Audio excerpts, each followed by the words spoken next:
Good morning, everyone. I'm going to call to order this hearing of the Health, Finance, and Policy Committee. And we do have a quorum. We have a busy agenda today, so we need to get things moving here. And the first order of business is approval of the minutes of February 7th, which are in members' packets. Is there a motion? Representative Fisher. Thank you, Madam Chair. I'd like to move the approval of the minutes from February 7th. Thank you very much, Representative Fisher. Is there any discussion to the minutes? Seeing none, all in favor of approval of the minutes of February 7th, please say aye. Aye. Any opposed? The motion prevails and the minutes are approved. So the first bill on the agenda is House File 816. And Representative Hicks is here, and since she's not on our committee, the chair will move that House File 816 be moved before the committee, and it will be laid over for possible inclusion in an omnibus bill. And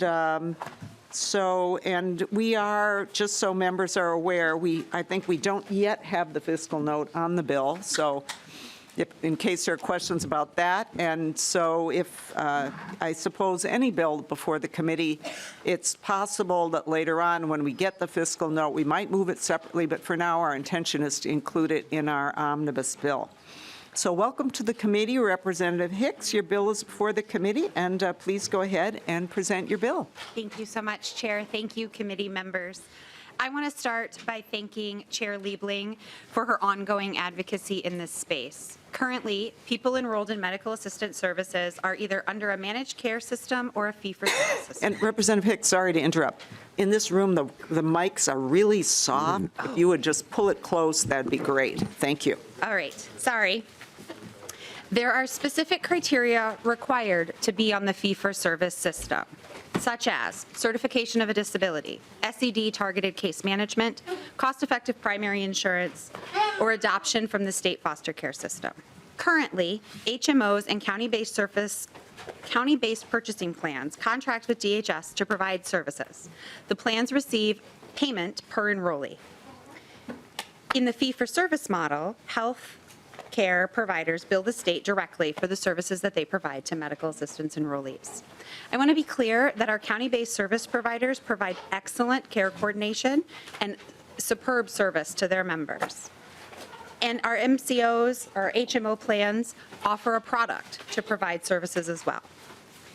Under this bill, DHS must provide all MA enrollees the opportunity to opt out of enrollment in managed care and instead receive services under the fee-for-service-based model, if this is their choice. I want to highlight that this bill puts the choice in the hands of the person receiving care. Choice allows people to choose what makes sense for their needs. Choice allows people to identify what they need in their health care. Managed care plans offer a product to Minnesotans on medical assistance. If the product is not meeting the needs of members, this bill allows the option to choose a different product. Currently, the way the system functions, people cannot choose a different product. They can choose a product offered by a different managed care plan. I believe that this bill will increase the quality of the product the state is paying for from our MCO partners by allowing member satisfaction and product quality and the market to drive choices. We do not have a fiscal note yet for this bill, as Chair Liebling stated, but in last session, the independent fiscal note indicated that this opt-out bill will provide savings for the state. I would open to my testifiers to explain why they believe they deserve a choice. All right. Thank you, Representative Hicks. And first person on my list for testimony is Idle Abdul. Ms. Abdul, are you here? Please come down. And then, so we're going to ask everyone to please hold your testimony to about 3 minutes. And we will time you, but we won't be super strict. But if you go much over that, we will ask you to wrap up your testimony. So So when Ms. Abdul gets to the table, I'll ask her to introduce herself and go ahead with her testimony. She knows the drill. I do, and I'm going to time myself. Oh, that's all right. We'll be timing, don't worry. Madam Chair. Welcome to the committee. Good to see you. Nice to see you. Thank you so much, Madam Chair and members of the committee. It's good to be back here, I think. My name is Aidil Abdul. I am a Somali autism mom and usually pretty pissed off advocate. Today, I will say I'm happier because we're hearing a bill that's incredibly important. And I'm just going to read my testimony. Yeah, and please pull the mic a little bit closer. Closer to me? Yeah, Okay. it's the room, and it's not you at all, but we have this problem every day. No Thank worries, you. no worries. Again, thank you again, Madam Chair and members. My name is Aidil. I'm a Somali autism mom and an advocate. Many thanks for the opportunity to testify in support of H1 House File 816. As you all know, Minnesota has a horrible and shameful racial disparities. This was shared with you by DHS's medical director, Dr. Nathan, who testified in this committee. This report stated 80% of people enrolled in public health programs are served by managed care organizations, MCOs. I want to share with you a quote from this report. There has never been any period in American history where the health of blacks was equal to that of whites. Disparity is built into the system. There has never been, and I'm a black woman when I say this, there has never been any period in American history where the health of blacks was equal to that of whites. Sorry, I forgot to put my timer on. And this was said by a historian of science at Harvard University, Evelyn Hammonds. You often hear the system is racist, there is institutional racism, the infrastructure is racist. Let's dissect this. The so-called system is made of people and policies, or rather policies created, enhanced, and maintained by people. This bill will move one step closer to dismantling Minnesota's systemic racism. It will allow low-income people who are forced into MCOs the freedom, the opportunity, and the right to choose their health care. Isn't that what makes this country America? Freedom is embedded into the American soul and fabric. It is a must that low-income Minnesotans enjoy the same freedom to choose their health care as much as high-income Minnesotans do.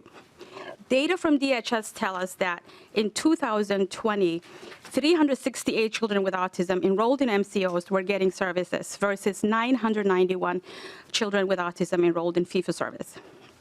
In 2021, 1,773 children with fee-for-service were getting autism therapy versus 696 who had MCOs. You see, Madam Chair and members, this is what systemic racism is. Michael Smith with fee-for-service gets services and therapy, while Michael Smith, who has the same diagnosis but has MCO, does not. How can anyone think that's right? The opponents of this bill will tell you MCOs save the state money. That is not true. For example, MCOs are paid at the beginning of the contract year, the full amount for the number of patients enrolled. In other words, they're paid for services not yet rendered and most likely will never be rendered. So if you're fiscally responsible, I want you to think about that. On the other hand, fee-for-service is reimbursed after services have actually occurred. In summary, I hope you all support and vote for this incredibly important legislation for two main reasons. Number one, it will decrease racial disparities in Minnesota. It will save the state money because services that actually occurred will be paid for. I want to thank Representative Hicks, who is an autism mom. Thank you so much for doing this. And I want to thank Chair Liebling, who's always been in the corner of children with autism and their families. Thank you so much. Thank you so much for your testimony. Appreciate you being here, and your written testimony is available to the committee as well. So thank you very much. Dan Andreessen.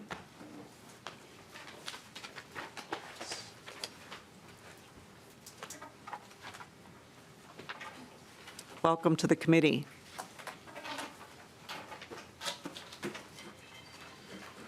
Madam Chair, members of the committee, my name is Dan Andreessen with the Minnesota Council of Health Plans. We're the trade association for Minnesota's nonprofit insurers, which includes Blue Cross Blue Shield of Minnesota, Health Partners, Medica, Sanford Health, and UCare. And many of our members operate as managed care organizations for the state's Medicaid program. Thank you for the opportunity to testify today on this bill, and want to extend our appreciation to Representative Hicks for meeting with us on this bill, and look forward to continuing those conversations as this bill goes forward. As MCOs, if enrollees are having issues with one of our plans, we are always open to hearing what is happening, because we want to find solutions to those situations. We also believe that for a majority of Minnesotans enrolled in medical assistance, managed care is the best way to access care compared to fee-for-service. There are several benefits associated or offered by MCOs that are not part of the fee-for-service program. This includes supplemental benefits such as additional dental coverage, wellness benefits, incentives for preventative care, education on health and wellness, and notices when key preventive care is missed. MCOs help enrollees schedule appointments, arrange transportation to their doctor, coordinate medical care, and help enrollees access community-based services.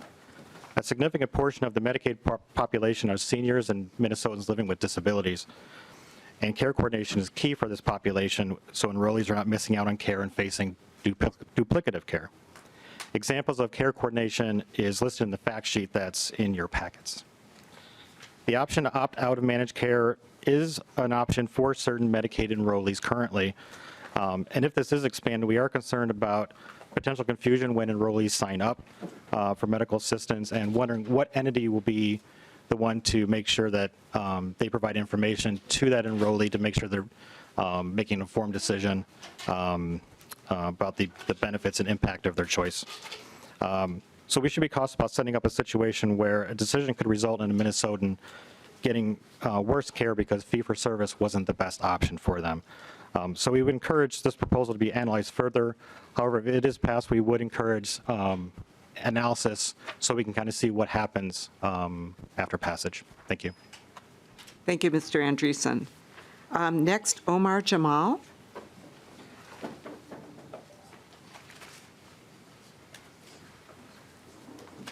Welcome to the committee. Thank you. Thank you very much, Representative Tina. Thank you, Chair. Thank you, Hicks. And can you hear me? Yes, we can. Thank you. Yes, I'm really honored to come and testify here today in support of this bill 816. And I'm honestly with you a little bit, kind of shocked, because I think American political culture has always been centered on the core of values, one of which is freedom. Freedom to choose. And this is, it speaks nothing else than that. And I heard my friend said that if they have issues, we will listen their issues and their concerns. If I get $1 every time I heard that for the last 20 years, I've been millionaire today. This issue touches the hearts and the minds of millions of people. Medical assistance does not exist for people for benefit purposes. It solely exists to provide health care. To provide health care to enrollees, we should be able to choose a full range of their choice. If your product is good, your patients will remain loyal. Here,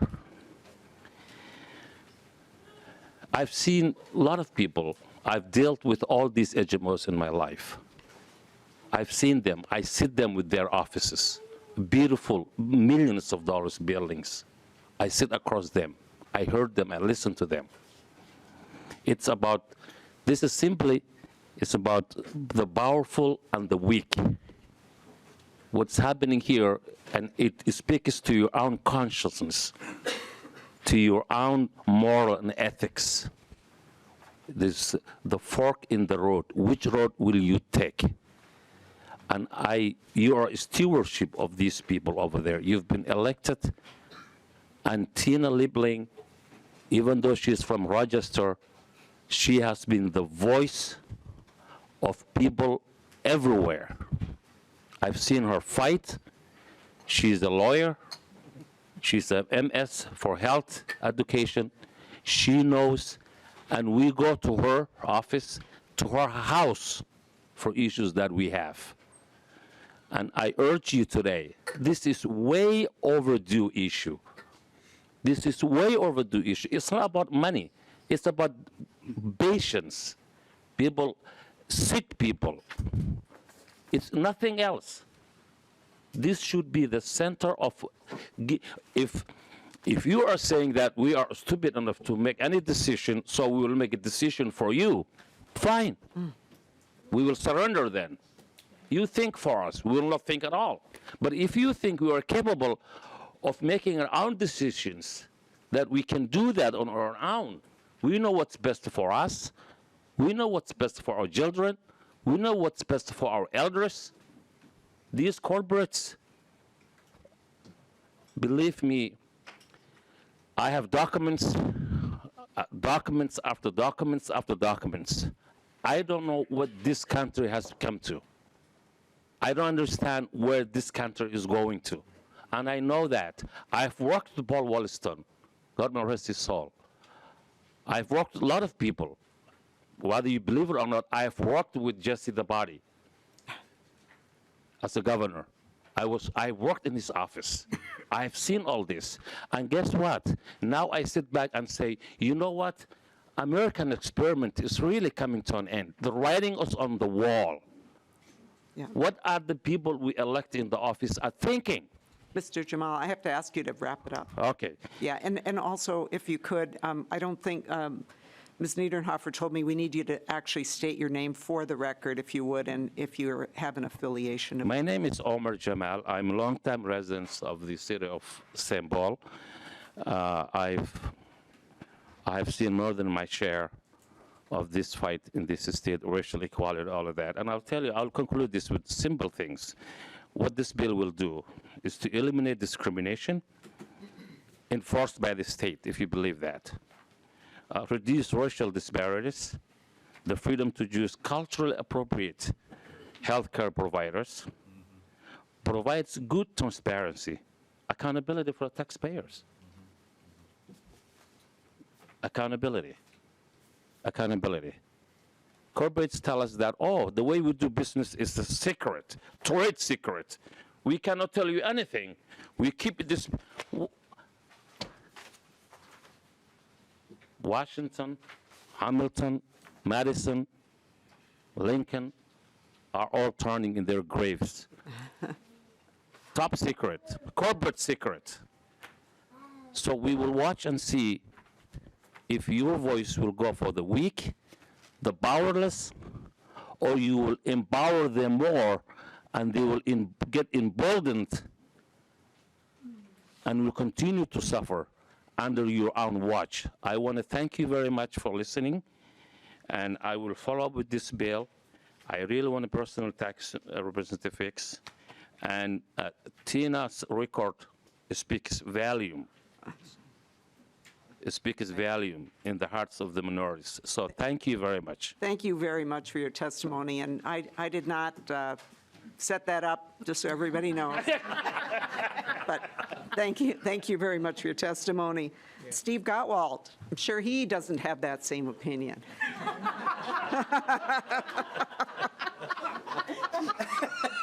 Just saying, Steve. No, former Representative Gottwald used to have this job that I now have, so. Well, thank you, Madam Chair. Good morning. Good morning. How are you? My name is Steve Gottwald, Executive Director of the Minnesota Association of County Health Plans. We are a nonprofit association representing the state's 3 county-owned and operated county-based purchasing plans. For more than 40 years, CBP plans have been assuring access to quality, cost-effective care for people enrolled in Minnesota healthcare programs.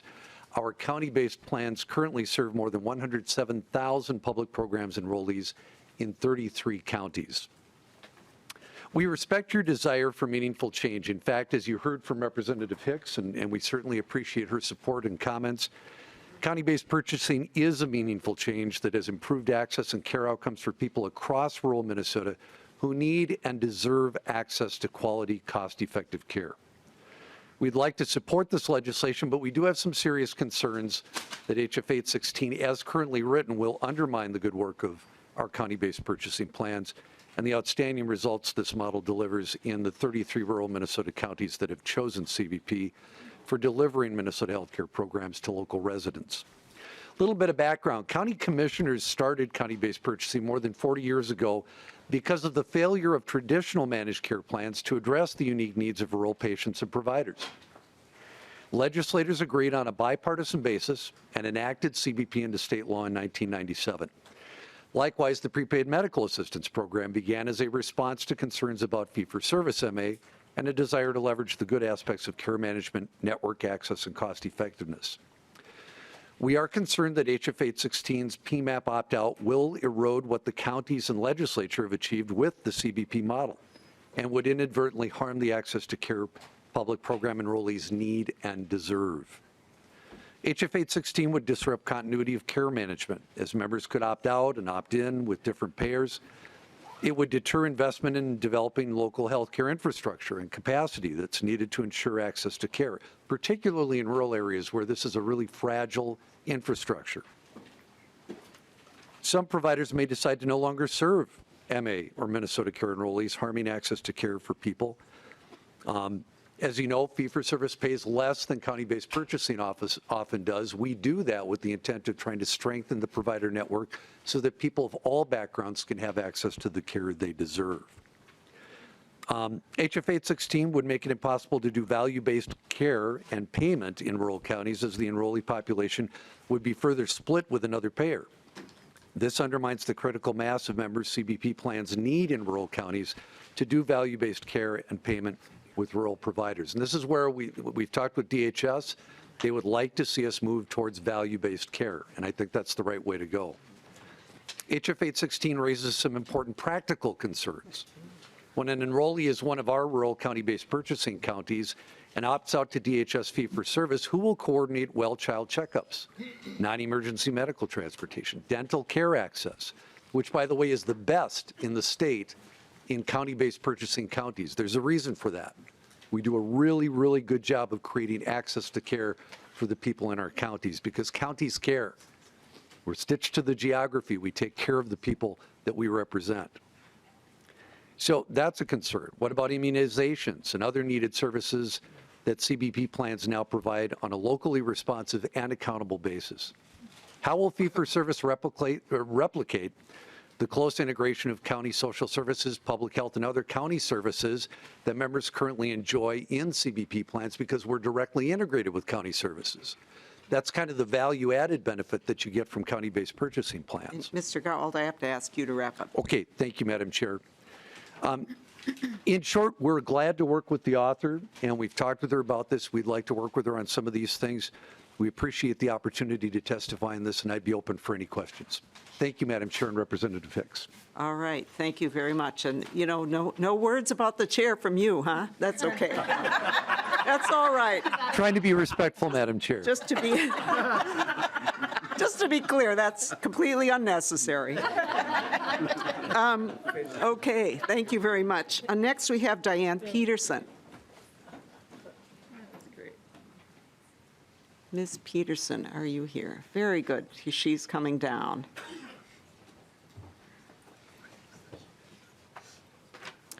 Welcome to the committee, and please state your name for the record. Tell us if you're affiliated with anyone or just here on your own, and please go ahead and give us your testimony. My name is Diane J. Peterson. I live in St. Paul. I am affiliated with Health Policy Advocates, and I want to thank you, Representative Liebling, for authoring this healthcare justice bill in 2022, and Representative Hicks for authoring it this year.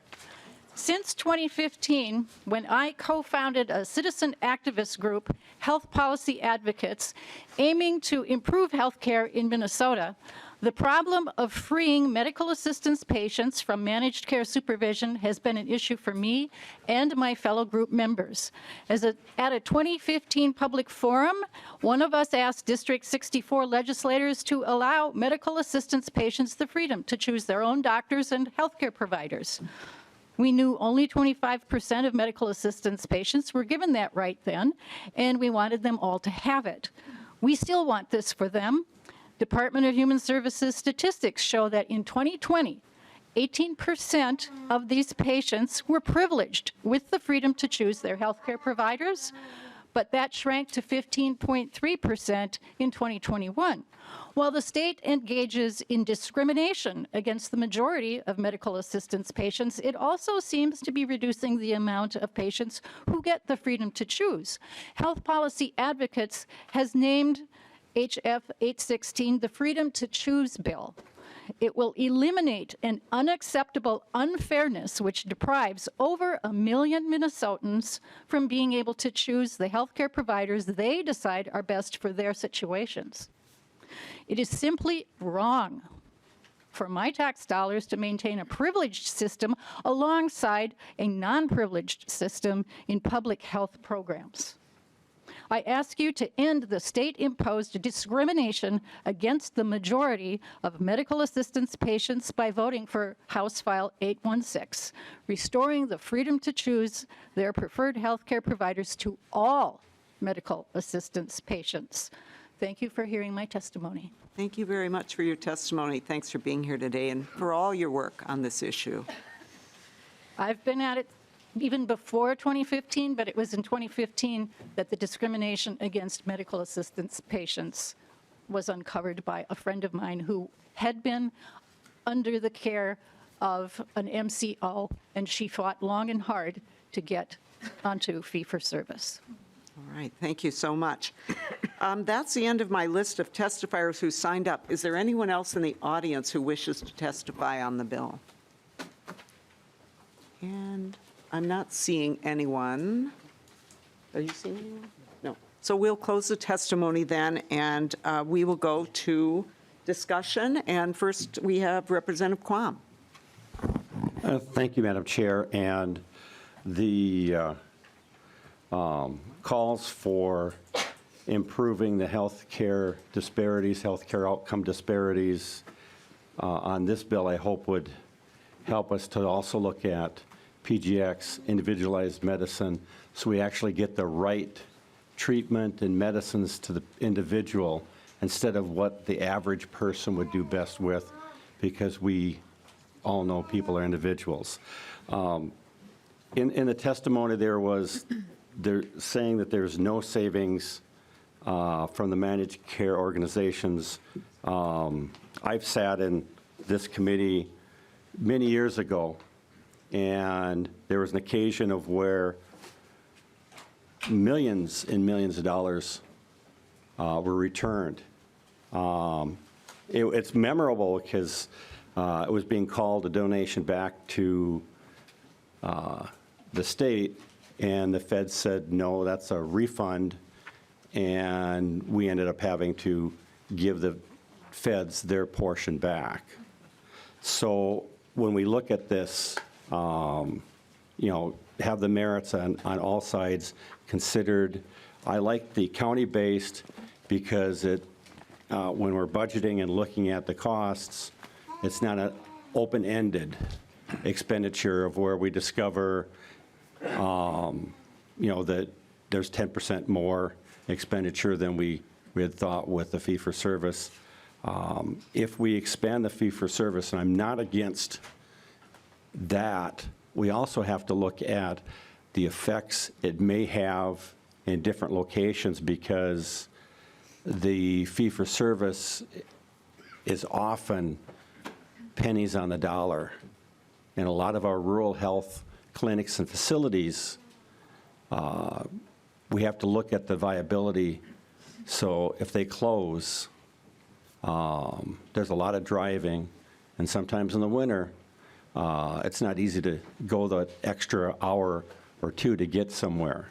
So on the intent, we have to make sure that we avoid any unintended effects and look at the unpredictability. That's why I was hoping we'd have the fiscal note so that we'd have a better idea and look at that. So I just want members to think at the details instead of, well, this sounds good, but when we implement something like this, we have to get the details worked out. And I think the bill needs a little bit more work before it's ready. All right, well, thank you, Representative Quam, and I'm going to go to Representative Fisher, but I just do want to say that you were talking about what reimbursements are under either system, and part of the problem is under the MCOs, we don't know what the reimbursement is, and we have no control over it or very little, I would say. So that is part of the problem that it poses for us as legislators, right? We can be concerned about reimbursements. We know what they are under fee-for-service. We do not know under MCOs. Representative Fisher. Thank you, Madam Chair. And actually, I do know sometimes what the reimbursements are, and they are poor. And I think this goes back to, I'll build off what Mr. Jamel said earlier, this is about the powerful versus the weak. And it's not just about those who are receiving the services, but it's also about the clinics and the providers out there. So often the small clinics and providers have no say in what is being reimbursed. I have seen actual rates that are spelled out in statute for reimbursement that the NCOs don't pay, and they pay substantially less than that. And usually the clinics that are being hit most in this area because they don't have the power to say anything are the small ones that are serving populations that are underserved and by large people of color. They are also the same clinics that are also providing some of the same services you heard the NCOs mention. They're arranging appointments, providing transportation for people to get back and forth, making sure they're getting linked in with the other services, whether it's dental or mental health.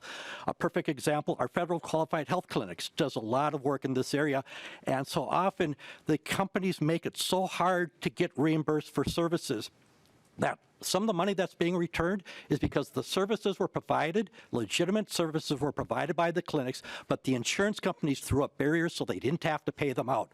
And this is a big problem in the system. And so I thank Representative Hicks for bringing out what is a bill to start addressing this. I do know I've got a bill that's going a little bit further in this area. And I will say is the question I have is why and opt out instead of opt in. And the reason I say that, there are a lot of people who receive the services who are very mobile, and as a result, they don't get to see the information to make the choices themselves. And having seen conversions as NCOs change in and out of the system, how it's handled, most people don't understand it. And also most people don't understand that if the insurance is not paid for, they don't know they have to go to the Department of Commerce to get this done, and the providers can't do that. So you've got a lot of lost things in the process. So I'll stop there. Okay, Representative Hicks? Yes, thank you so much, Representative Fisher, for the question. And I want to be really clear. A lot of what the people who spoke in opposition of this bill today said is true. They do provide other services. They do provide, frankly, our county-based service does the best with dental in the entire state, especially for children. The reason this is an opt-in and not an opt-out is because I want people who are not getting what they need to be able to opt in to a different system, for them to have the choice. I think that's what we all want. And if you believe that your service is, your product, this is an insurance product, is superior, there should be no concern that someone's going to opt out of a superior product into a state-based service model. If the product is truly superior, and the product truly provides the things that it is supposed to provide or that they advertise it provides, then no one will opt out because the product will be meeting their needs. That is why it's opt out, because they don't want to force people into another choice either.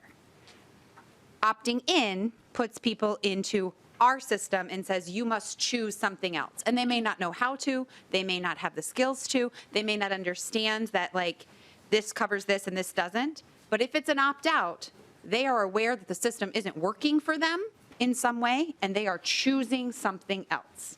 And I think for us as legislators, it gives us data. If a whole bunch of people are opting out of a certain product, that has a conversation that we can all have about why is that? Why is that a problem? Does that answer your question, Rep. Fisher? Okay, and you know what we do, and I just want to say we have 3 other members on the list, so maybe we should just, yeah, thank you. Okay, so I have Representative Carroll, Schumacher, and Nadeau. Representative Carroll. Thank you. And thank you, Representative Hicks, for bringing this. This is an incredibly complicated topic in the subject area. I served as general counsel to Metropolitan Health Plan, the county's or the state's only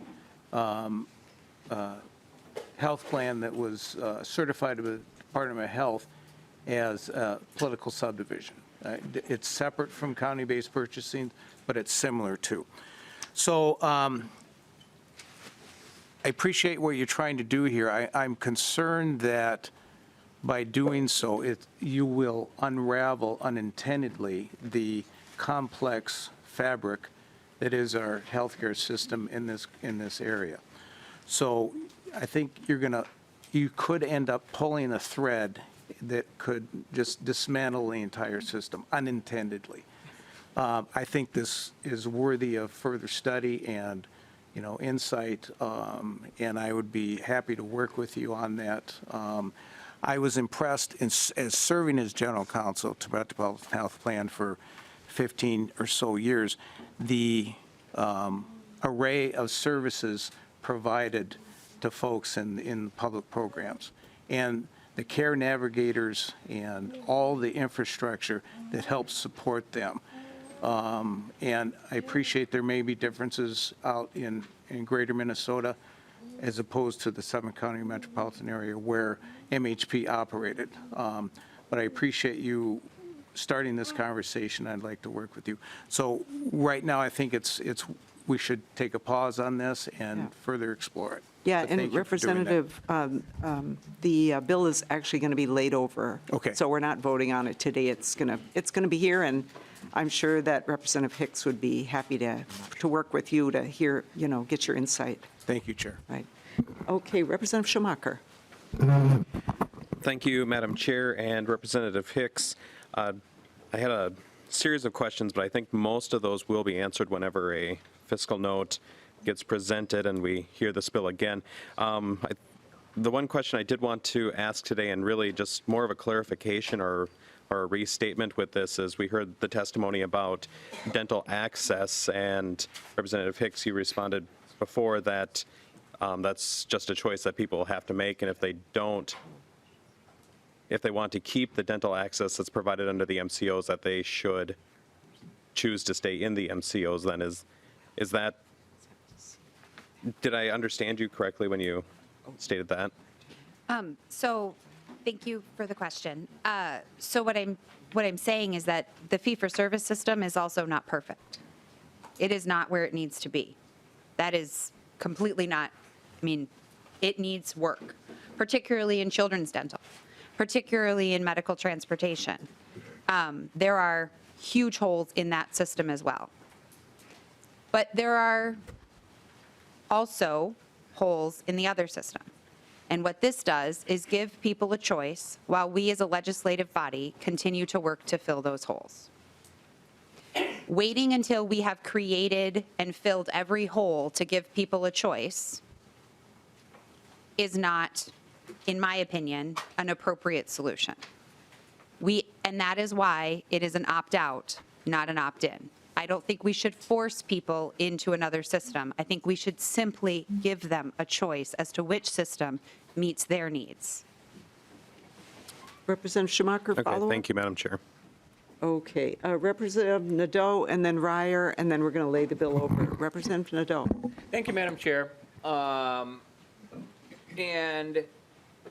you, Representative Hicks. It's really refreshing to see you present this and be super open and kind about, the positives and negatives on both sides. And some people obviously are really upset with MCOs. They've done a really yeoman's work for a long time. And maybe there is an opportunity, for some things to change, for more choice, for maybe for all populations, who knows? But I really appreciate the way that you're approaching it. And I want to mimic Representative Carroll's, thoughts and concerns.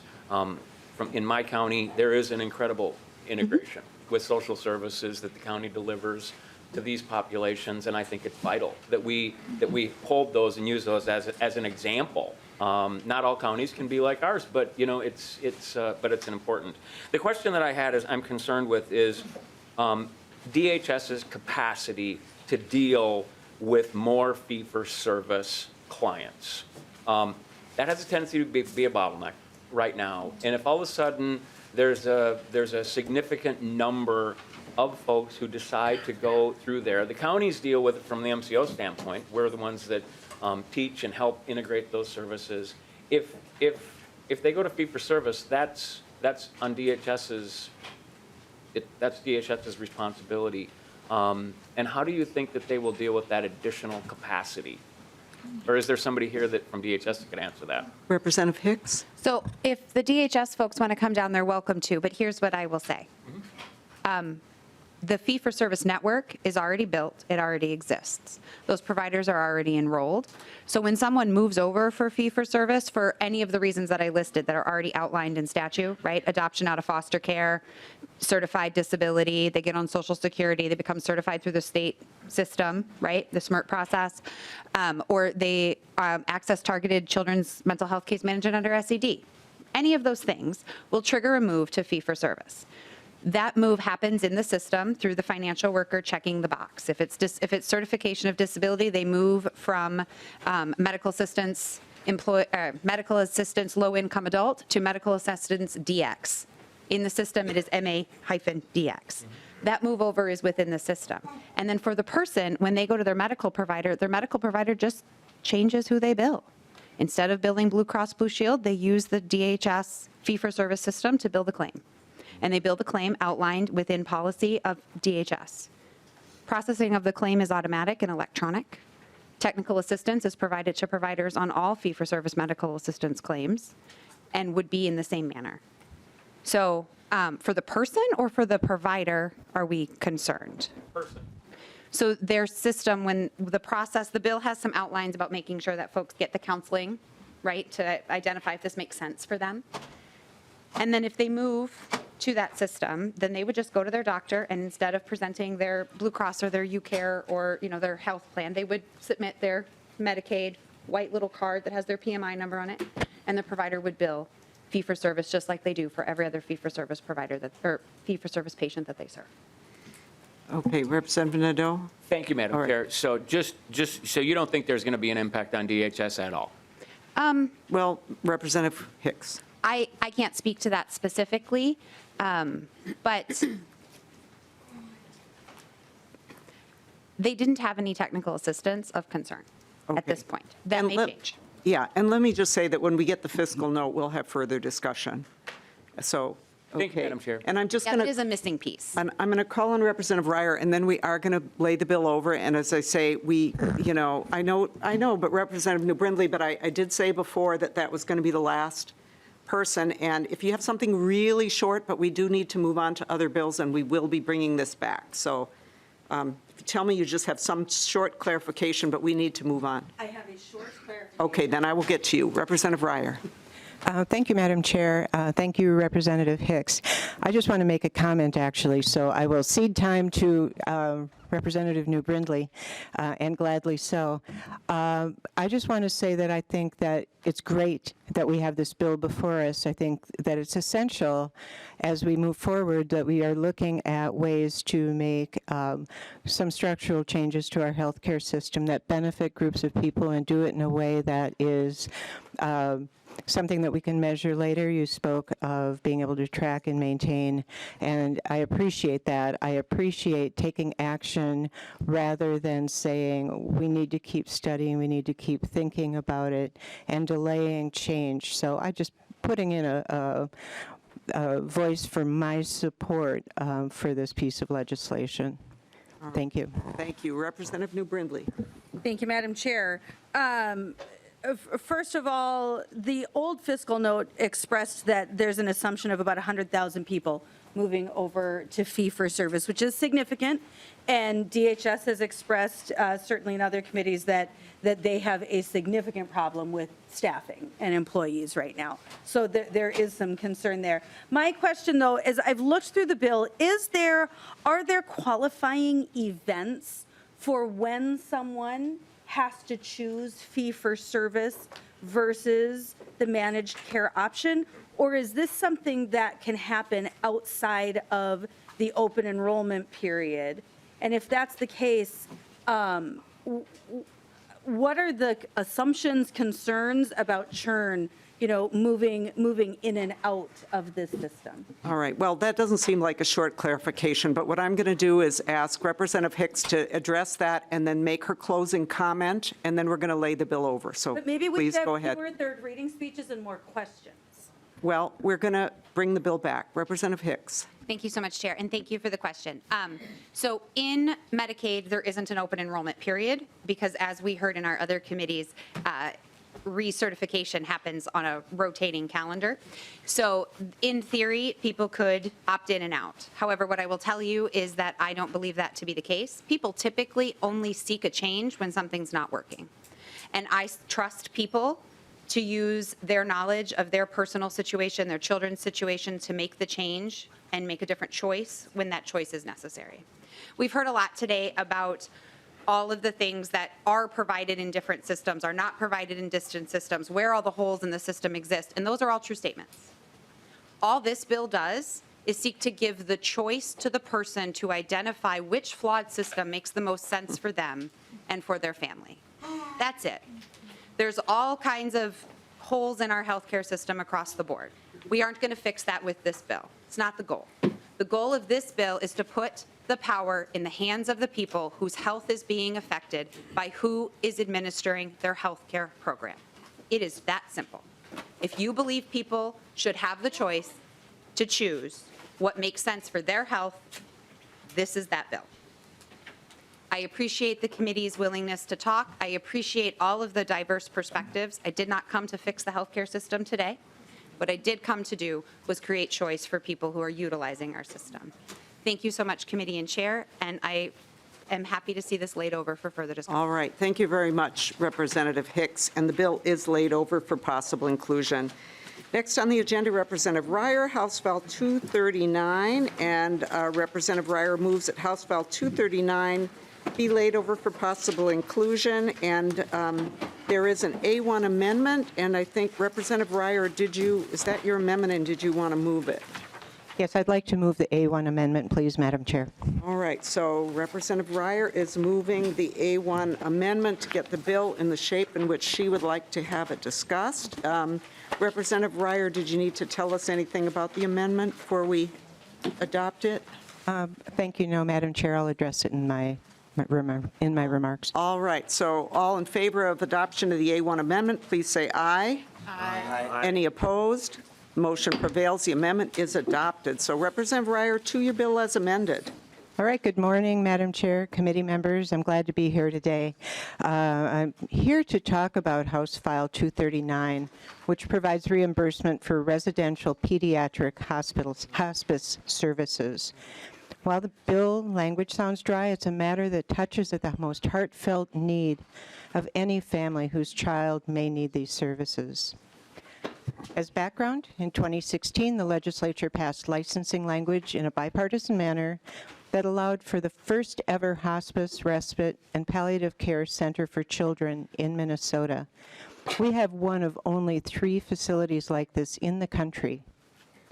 My bill, House File 239, would allow for facilities licensed under this statute to be reimbursed for hospice services through the state's medical assistance program. Here's the issue it solves. The pediatric facility in Minnesota, Crescent Cove, is a home-like setting and is not Medicare certified. That's Medicare certified. Since hospice regulations are generally thought of for adults, the Medicare requirement makes sense for most facilities. But it does not make sense for a facility that serves children with severe and life-limiting conditions. However, this failure to comply with Medicare requirements means that Crescent Cove, and any future facilities like it, cannot be reimbursed with federal funds. My bill addresses this by authorizing state medical assistance funding to cover these services using Medicare rates. I want to mention up front that we have a fiscal note in process. We did have one last year, which I can comment on if there's interest. But first, I'd like to turn it over to two testifiers who are here today to explain more about the need for this legislation.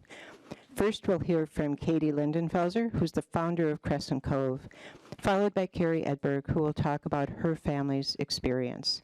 Thank you, Madam Chair. All right, thank you very much, Representative Reyer. So Katie Lindenfelser, please come down, and if Carrie Edberg would please be ready. And we're going to ask you to just be pretty brief. So thank you. Welcome to the committee, and please introduce yourself. Thank you, Madam Chair and committee members, and thank you, Representative Reyer, for authoring this bill. My name is Katie Lindenfelser. I'm with Crescent Cove. We have Minnesota's only children's hospice and respite care home serving children with complex chronic medical conditions. And part of our care is for respite for short stays that are between 3 and 7 days in length for a family to have a short break. And the other part of our care is for end-of-life care and having a sacred option other than the family's home or hospital when a child is dying. There are many other options for adults who are dying, and this is the only other option outside of the hospital or home for a child and a family to be cared for. And we serve a number of children and their families at Crescent Cove when their child is dying, and there are no out-of-pocket costs to the families who come to Crescent Cove, which is a model around the world. In our country, as Representative Reyer said, we are only the third home like this. And it's really due to the lack of a reimbursement and funding and payment model to support the sustainability. In England, there are 54 children's hospice and respite homes that we're modeled after. And so the need is great. We have thousands of children who die in our state every year. And we thank you for hearing this bill. Thank you very much for your testimony. And now we have Carrie Edberg. Please come down and welcome.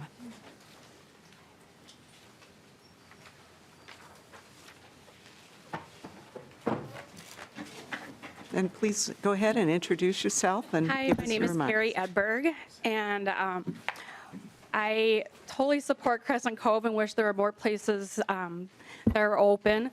So I had two children that were medically complex, Milo and Leo, and they have attended Crescent Cove for respite. The only time I get a break from my children is when they're in the hospital. Usually they're ill, and I'm driving back and forth from home to the hospital. So Crescent Cove provides a place, it's like a mini vacation for the children to go. They get lots of therapy there, lots of one-on-one, and it allows me and my other children to get a little break. This past October, sorry, my son Leo passed away. Oh. He was 8. I knew his health was declining, and so I was trying to figure out to have him pass away at home or Crescent Cove. And I had talked to my older boys, and it was determined that Crescent Cove was probably the best place for him to pass. And I had called Crescent Cove to set it up, and we were kind of setting it up.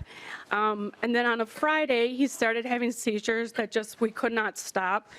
So I called Crescent Cove, and I said, look, I don't know how much longer he has. So they were able to get us in on Monday. And with them, we were able to control his seizures. We were able to decrease his pain. This was something I probably couldn't do at home because it was lots of calls to the doctors, new medications that were being couriered over quickly to give to him. While we were there, they gave support to me. They gave support to my other children. They helped watch my other children so I could spend time with Leo. And on Wednesday, he passed. They provided us time to just stay with him. They gave us time to cuddle, to say our goodbyes. There was no rush.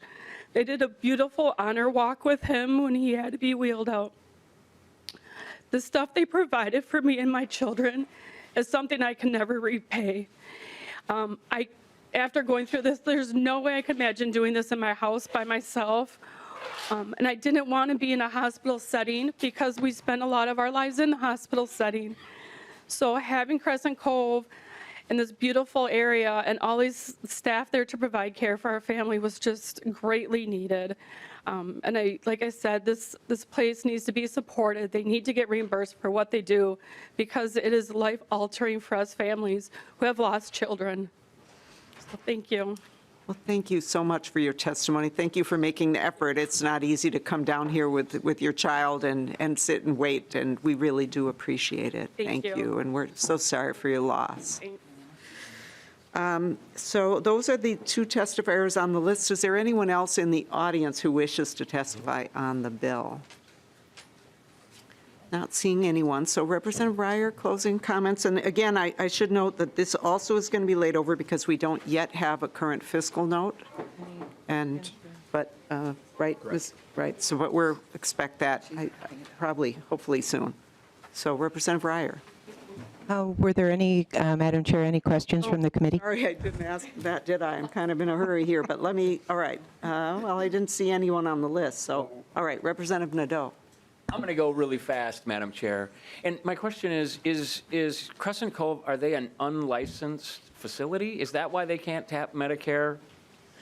Are they licensed under 144? Representative Reyer. Madam Chair, thank you for the question, Representative Nadeau. It isn't about being licensed for that. The issue is things like the width of the hallways, which were designed for, it's a home-like setting. It's not adult Medicare compliant, the physical structure, because you have to have wider hallways, and I know that you could say more, but it's not a question of safety and quality of care. It's these really specific characteristics. And Ms. Lindenfelser. Thank you, Madam Chair and committee members. We are licensed, Crescent Cove is licensed as a residential hospice, and so this bill would impact any residential hospice caring for children at the end of life, but children don't access Medicare, so there's no Medicare reimbursement for them. Representative Nadeau. Thank you, Madam Chair. Okay. Yeah, and thank you for asking that. When I first learned about the issue, I had the same kinds of questions, so appreciate that. Representative New Brindley. Thank you, Madam Chair. And Representative Reyer, I'm looking at lines 2.3, and 2.4, and it says that the payments must, the word must, be made from state funds, though the commissioner must seek to obtain federal financial participation. Those two musts feel like they are a little bit in conflict to me. Is the intention of this that the feds would potentially pick up some of these costs? Because it says that it must be made from state funds. Representative Reyer. Thank you, Madam Chair, Representative New Brindley. I'll let DHS comment on that if they wish, but this is the kind of thing that we're also looking forward to the future and other possible facilities. If a facility were able to obtain federal funds, then we would of course want them to if they were designed with that ability in mind. So I wouldn't want to limit the requirement to first go for federal funds if it's an option. Does that clarify? Representative New Brindley. Thank you, Madam Chair, and thank you, Representative Reyer. I wonder then if that language needs to be cleaned up a little bit, because right now it says that it must be made from state funds, and I wonder if we would want to clean that up and say, if federal funds are not available, then it must be, if we want to clean that up a little bit. I think that seems. Yeah, we can talk. Representative Reyer. Sorry. Madam Chair, Representative Brindley, happy to take that to talk through and take it to the lawyers and get something that's as clear and specific as possible. Thank you. All right, thank you very much. All right, so I have no other members on the list. So Representative Reyer, closing comment? Thank you, Madam Chair. Thank you, members. To me, this is a matter of looking out for people who are in one of the most traumatic situations I can imagine as a parent, and I hope that we'll have your support in helping them in this time of need. Thank you. All right, thank you very much, and thank you to the testifiers. Next bill is House File 384, which is again Representative Reyer. So Representative Reyer moves that House File 384 be laid over for possible inclusion. And there is no amendment on the bill that I see. So Representative Reyer to House File 384. Thank you, Madam Chair and Committee. Now we'll talk about House File 384. This is a bill that removes barriers to access to diagnosis and treatment for rare diseases. This bill is important as we all want to ensure that all Minnesotans are able to fully benefit from the excellent healthcare facilities here in Minnesota and even elsewhere in the United States when needed. But currently, too many people with conditions that are difficult to diagnose and treat experience delays that affect their ability to receive the care they need. Many of these people are children. House File 384 is a nuanced piece of legislation which I've been working on for the past 2 years. We've had very constructive feedback from all stakeholders, including health plans, providers, state agencies, other members of the legislature, and of course patients and their families. As a result, the bill looks very different than it did at the beginning, providing the access patients need while putting up sensible guardrails. We're continuing to fine-tune the language and also have a new fiscal note in process. But briefly, this bill establishes that health plan companies may not restrict access to providers related to the diagnosis, monitoring, and treatment of a rare disease or condition. It creates specific conditions under which a person will qualify as having a rare disease, including an undiagnosed rare disease, and provides guidelines for cost sharing for these out-of-network providers. In your packet, you'll find a number of letters with support from, including the major healthcare, many of the major healthcare systems in our state, and I encourage you to have a look at those. And with that, I'd like to turn it over to our testifiers, and we'll look forward to your questions. Thank you, Madam Chair. All right, thank you, Representative Reyer. So Ann St. Martin is the first person on my list. Welcome to the committee. And because we're kind of running behind, we're going to have to really ask you to please be brief, and we're going to have to be a little more restrictive on the time. I'm sorry about that, but anyway, we're going to lay the bill over. I talk really fast, too. All right, welcome, and please state your name. Good morning. Good morning, members of the committee and Representative Liebling. My name is Ann St. Martin, and I'm from Inver Grove Heights, Minnesota, where I live with my husband and my 2 sons. My son Leo is 6 years old, and he has a rare genetic disease called Pompe disease. I'm going to share with you today just one of our insurance struggles dealing with our child and his rare disease needs. Leo's Pompe disease diagnosis came about after he almost died. We had seen our pediatrician for feeding issues early on at 3 months. She ordered labs. Everything came back normal. But as he continued to get worse, she advised that we go see a pediatric neurologist. But first, we needed to wait for prior authorization from our insurance company to get able to see that neurologist. As I watched my baby get weaker and weaker, I knew I couldn't wait the 3 to 6 weeks it would take to get insurance approval. So on top of that, and also on top of that, after you wait, there is a limited number of specialists available for you to see. So you wait 3 to 6 weeks for your prior authorization, and then you wait about 4 weeks to get an actual appointment. I called the doctor's office. I told them that we would pay out of pocket, and they told me it would be about $5,000 or more for the visit. They also told me that after the prior authorization came in, they could not go back and refund me. Luckily, my husband and I were able to do that. So we got an appointment, another grace of God, by the next day. We took the appointment, we prayed, and I remember checking in, giving my credit card to the receptionist and thinking, this is it, we're going to get the answers we need, Leo's going to be okay, everything's going to be fine. But instead, the doctor came into the room, she looked him over, listened to his heart, told us she was calling an ambulance and checking us into the hospital. When he got to the hospital, they did an EKG. They saw that his heart was 2/3 the size of his chest, and he was in respiratory failure. We were rushed to emergency surgery the first night. They stabilized his heart. They put in a G-tube for feeding and later on a trach for him to breathe. And we waited. 2 weeks later, still in the hospital, waiting for expensive genetic labs to be coming back, which we also paid out of pocket for. We were given the official diagnosis of Pompe disease. It's a rare disease, but it's also one of the lucky ones because there is a treatment. The treatment is an enzyme replacement therapy. It costs about $600,000 a year. The hospital advised us we needed to call our insurance right away, get prior authorization, and get on medical assistance. Luckily, because Leo was so bad, they were able to do some infusion medical treatments under the life-saving measures plan. But they said anything past a month would need a prior auth. So more begging our insurance for approval, asking doctors to submit documents while my son lay in a hospital bed getting weaker and weaker. It finally took 6 weeks for them to approve the recommended dose. We were in the hospital for a total of 4 months until Leo was strong enough to come home. I know today that we are one of the lucky families. We had good private PPO insurance when we entered the hospital. We were able to afford thousands and thousands of dollars of out-of-pocket expenses to be seen quickly, which literally saved his life.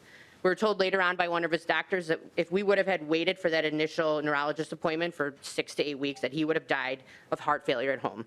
So just think of him waking up to your dead child in his crib because you're waiting on a stranger to sign a piece of paper that your doctor says you need to see another doctor. We're lucky because he was so sick that the hospital could get around some of the insurance barriers and treat him under the life-saving treatment measure plan.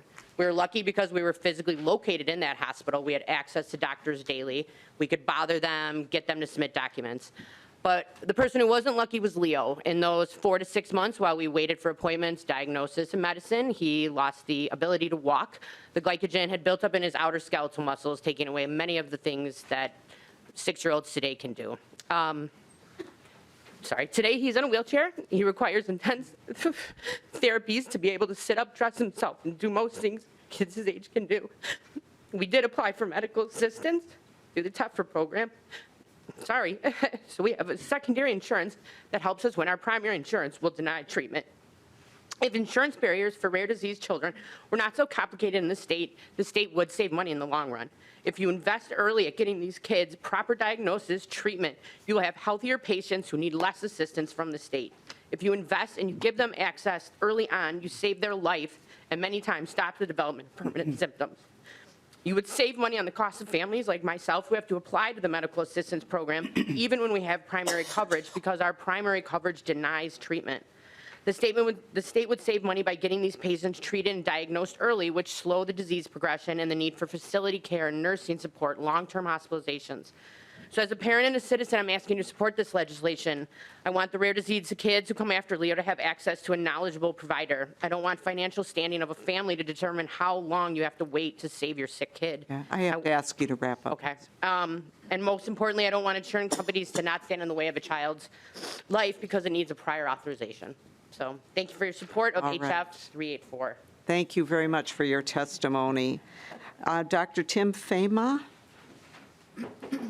And so that was about 5 minutes, and we need to be really brief. So Dr. Fema, I'm so sorry to do this to testifiers because you have very compelling things to say, but we do need to, we have another bill after this one. So welcome, and please state your name.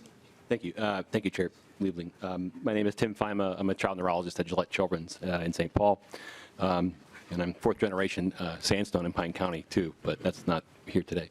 I'm a child neurologist at Gillette Children's. I'm the medical director there. I care for thousands of kids and adults with rare diseases. I'm also a double agent because I'm a parent of one special needs kid in my house with a rare genetic syndrome. So this is a community that I care deeply about. I'm going to comment on 2 things and try to keep it succinct. The first is I like House File 384 because it sort of helps shorten the diagnostic odyssey. The average time to diagnosis is long. It hurts that patients have to wait to see me. My diagnostic odyssey with my daughter took 8 years. So it happens to physicians' kids as well. And some patients are waiting long periods of time. I do clinics in the last 2 weeks. I've been in physically in St. Cloud and physically in Mankato. And with the advent of virtual care, I go everywhere. From War Road down to, just every community, every clinic. If we can shorten the diagnostic time, this is important because this leads to my second point, which is that, as Ann St. Martin just mentioned, there are a lot of developing rare gene therapies, disease-specific therapies that, if delayed, can harm the child. The thought that a Pompe child has to wait for enzyme replacement and lose more skills than they needed to is pretty catastrophic. We're getting better at that, but we can be better at that yet. And so for those 2 reasons, I support House File 384, quicker, earlier diagnosis, and then it's better access to care. And there is not equal division of experts in these conditions. So I do some specific research in rare conditions. I know my partners at Mayo who do rare condition research. I know patients at the partners at the Mayo.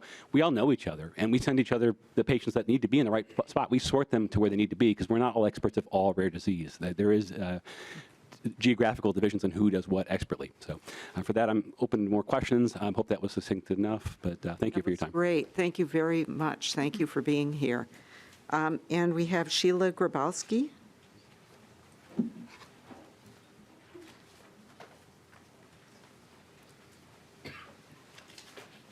Welcome to the committee, and please state your name and go ahead with your testimony. Hi, my name is Sheila Grabowski. I live in Apple Valley. I'm a constituent of Robert Bierman. I want to thank you, first of all, for the opportunity to speak today on this. When you look at me, I look like a normal person, but I do have a rare disease. And I have what's called neurogenic thoracic outlet syndrome. It is defined as being rare by NIH. I also talked to my surgeon this past week through messaging to let them know that I'm going to be speaking on this, and I sent them the bill. First of all, insurance companies and medical facilities, don't let them kid you, they are out to make money. And it's unfortunate when they put money before patients' care and needs.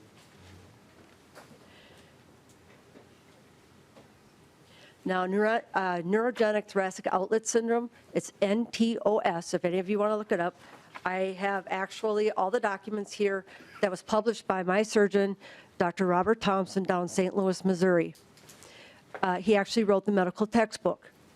In 2008 to 2013, I was shuffled from doctor to doctor to doctor to doctor to specialist as my disease progressed on. It started out as massive chest pains. I thought I was having a heart attack. I went to the ER. That was all cleared. I ended up with neurologists, orthopedists, GI specialists. All within those years, they could not figure out what was wrong with me. In March of 2013, I went back to my primary care doctor, and thank God he believed me with what was going on.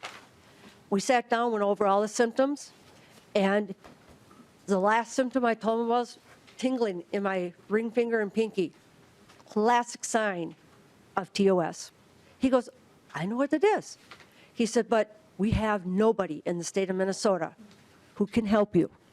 The person who has it that was doing thoracic outlet syndrome has retired and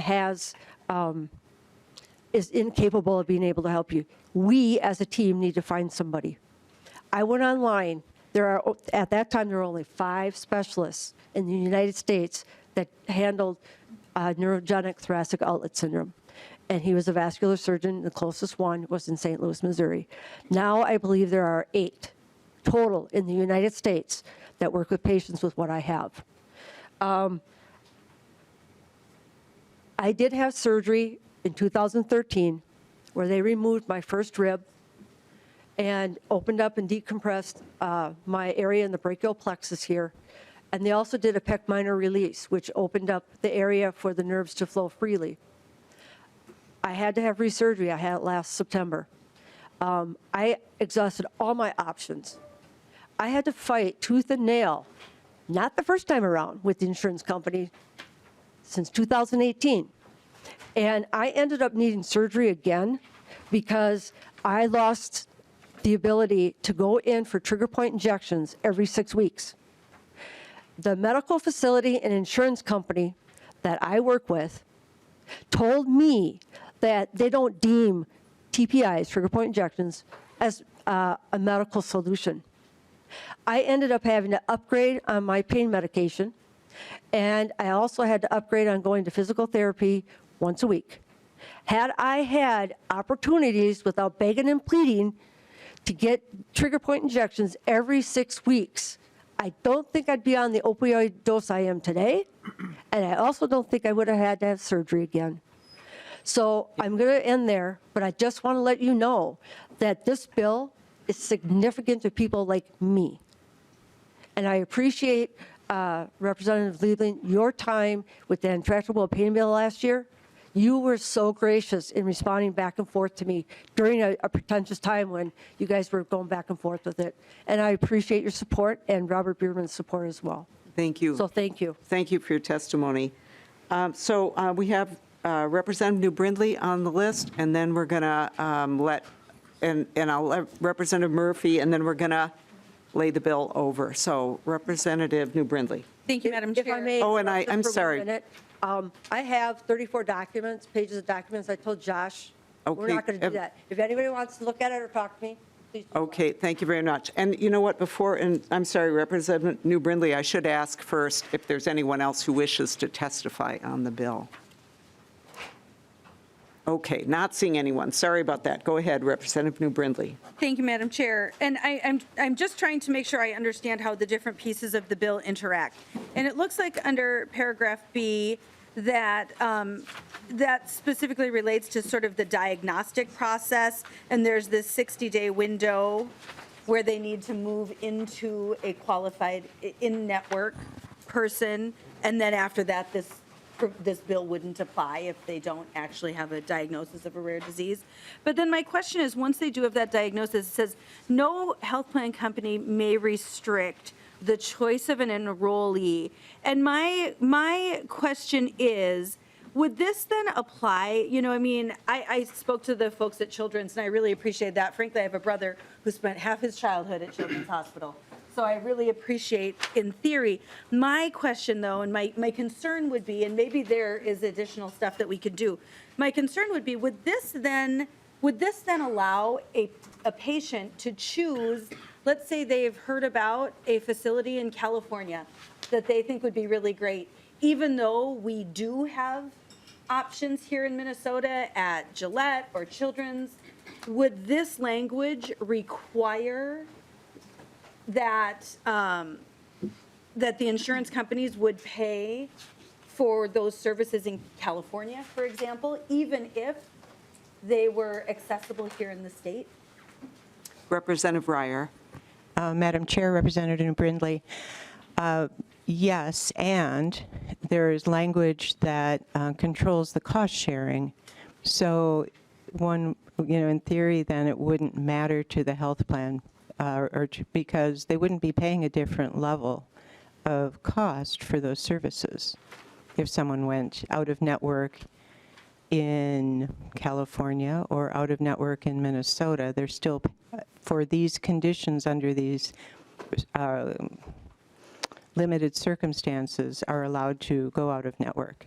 So I hear your question, but I don't see a practical concern. Happy to talk it through more offline, though.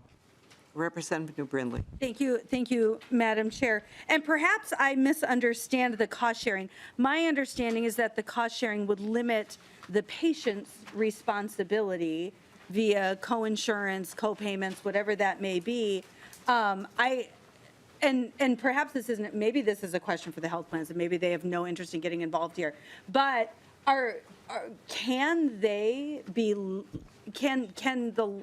can our laws govern what happens in California? I mean, if California bills, are they bound by Minnesota statute to only pay what our statute allows? Representative Reyer. Thank you, Madam Chair. Representative, we'll want to talk through that. I have worked closely with the health plans, and we've worked through a number of issues, specifically with Mr. Andreessen and his team. So that concern has not been specifically talked through. We'll take that on. Thank you. All right, thank you. Representative Murphy? Thank you, Madam Chair. Thank you, Reverend Reyer. I just wanted to add a story in support of this bill.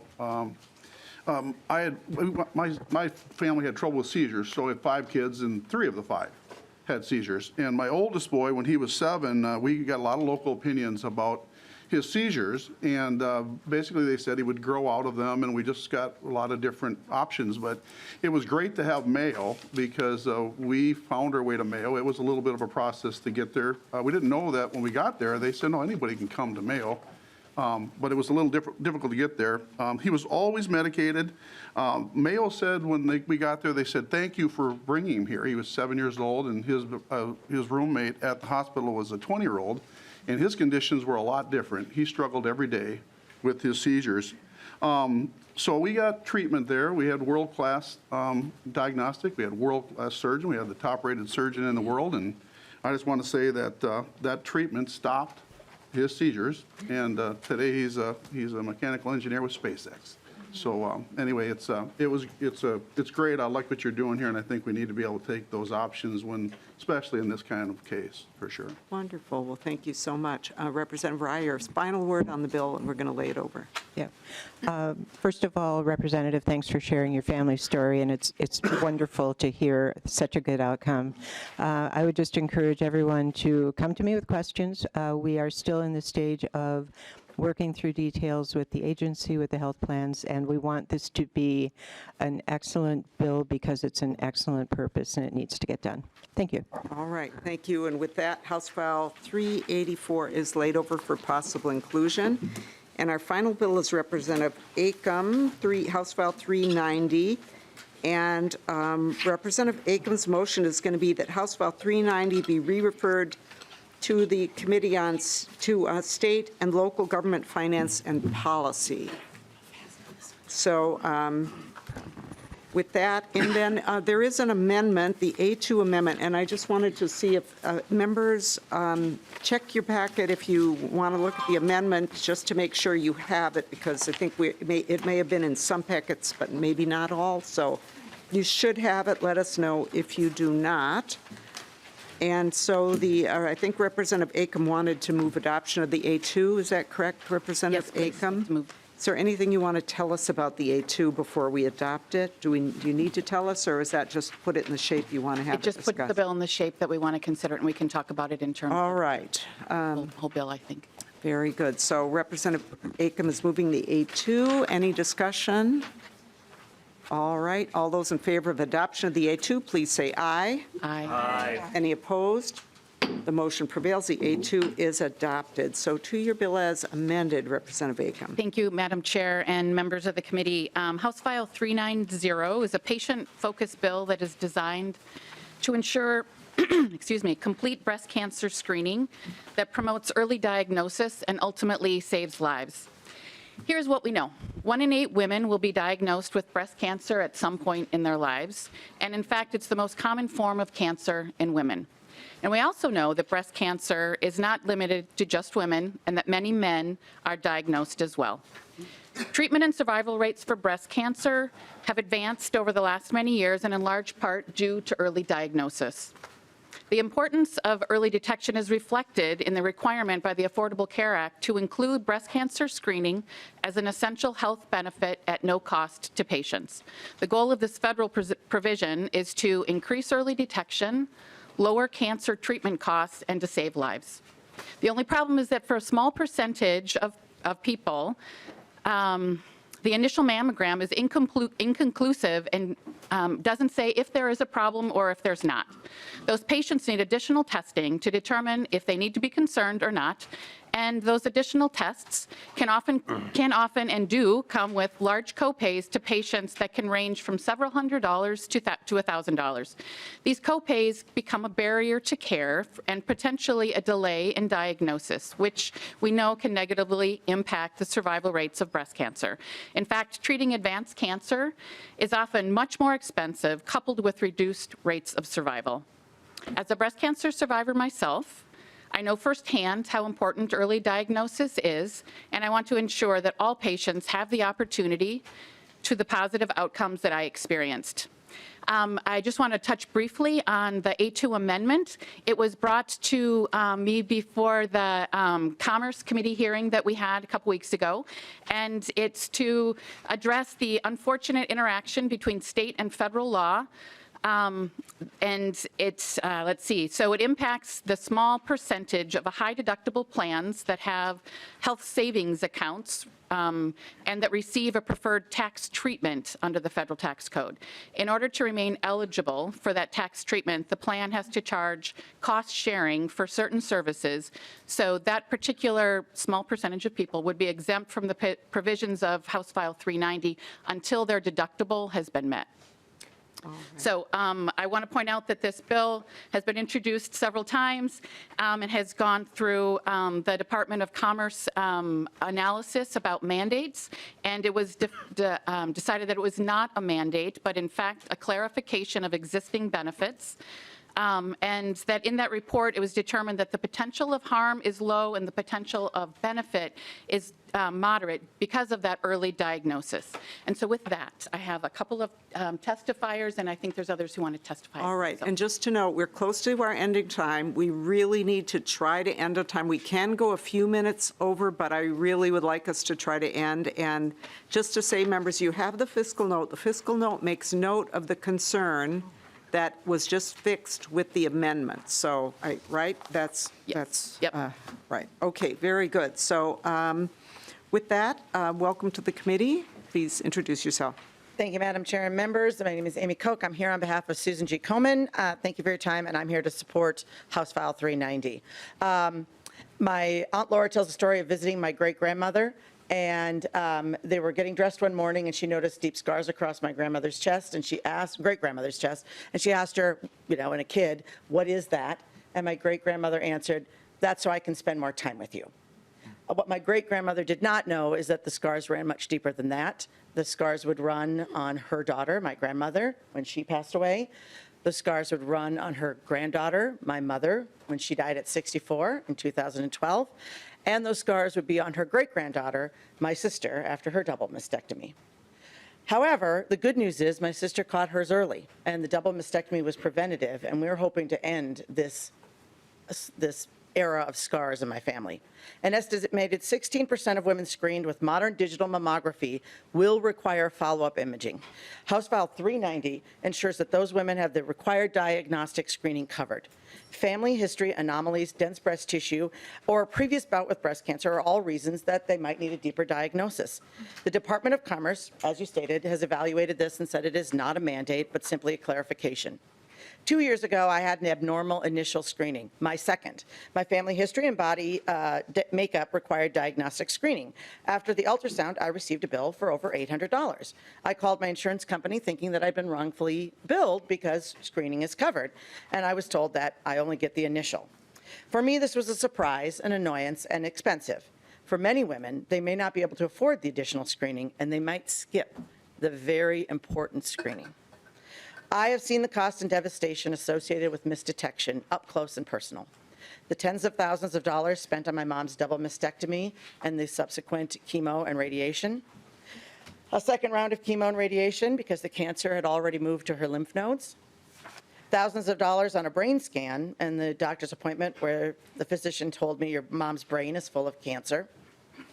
Then the money spent on the hospice nurses, the bed, the equipment, and every other day delivery of drugs because mom couldn't speak and I had to make sure that she had enough so she wasn't suffering. But early detection saves those medical costs. Early detection saves pain and suffering, and early detection saves lives. I would ask the members to support House File 390 and help people spend more time with the ones they love. Thank you very much for your testimony. Next, we have Dan Andreessen.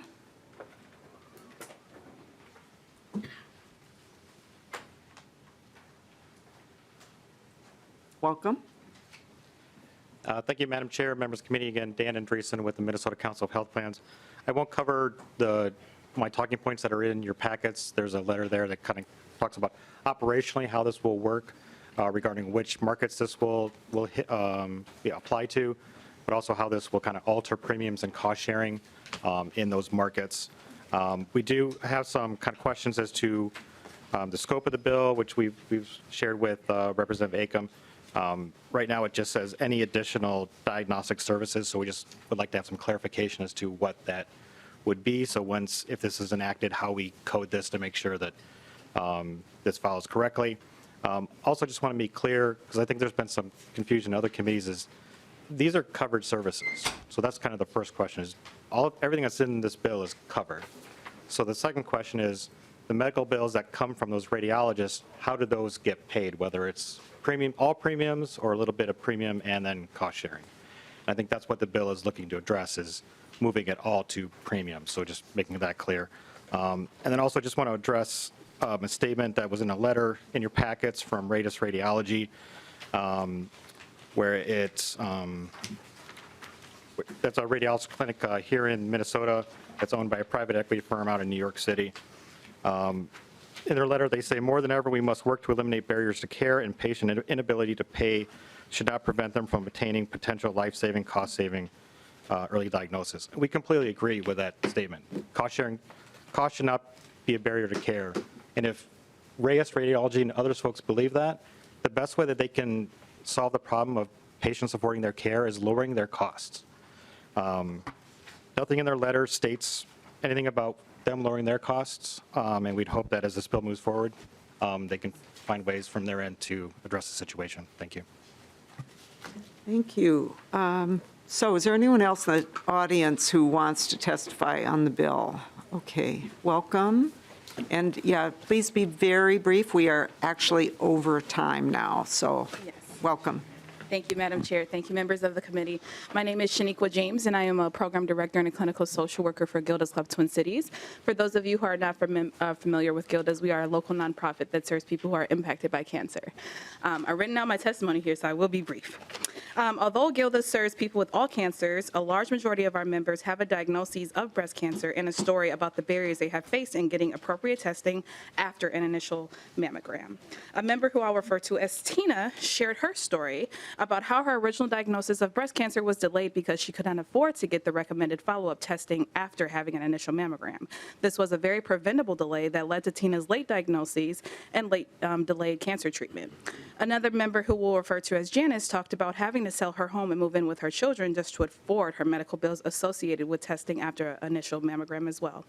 The commonality in both of these stories is how the costs associated with diagnostic services and testing snowballed into a health and financial crisis for those who are a part of our most vulnerable populations.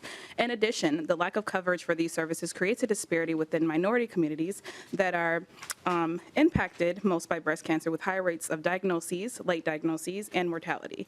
This cost burden is not exclusive to minority communities, but also is highly impactful to our rural Minnesota communities who are already experiencing large disparities within cancer health access. This bill has the potential to aid in eliminating these health disparities by increasing accessibility with covering these costs and allowing the Tinas and the Janices of Minnesota to focus on their cancer journey and recovery instead of the burden of paying for it, and also giving access to early diagnosis, which then will not delay care. I truly believe that it is the duty of all of us to ensure individuals who are already facing stressful and life-changing circumstances are not burdened with making this decision to either pay for services or have life-saving services. This is no decision that any Minnesotan should have to face. I urge the members of this committee to help pass this important legislation. All right, thank you for your testimony. Okay, so we have one comment or question from Representative Bonner. I'll try to be brief. I just wanted to say thank you for this bill, and want to say that I will tell you, as someone who had my own family history come crashing into my reality earlier this year, you know, the rumors of my family were prevalent around what happened. And in fact, my great aunt had both of her breasts removed in a time when diagnosis and treatment were not well known. They didn't know if it was cancer. They simply took the precaution to remove them both. And earlier this year, I also had a screening and was told that I needed to come in immediately to have an ultrasound. And I can tell you the things that went through my mind were incredibly difficult to face. And that family history came crashing back. Fortunately, I am being told that what they've seen is something just to be monitored and not at this time an issue of concern. But I think this bill and my fears from my own experience are something that are repeated by women across the state, across the country, and we know that this is preventable, that this can be addressed. We have medicine that can fix this. So I want to thank you for this bill. I want to thank you for making sure that we have that necessary next step to catch things early and to address it when it still can be. Thank you. All right, thank you very much. Final word, Representative Acomb. Thank you for the comments, and I really appreciate the testifiers coming in and sharing their stories, and I just ask for your support as we refer this to State Gov. All right, thank you. So Representative Acomb renews her motion that House File 390 as amended be re-referred to the State Government Committee. All in favor of the motion, please say aye. Aye. Any opposed? The motion prevails, and the bill is on its way. Thank you, members. We are adjourned.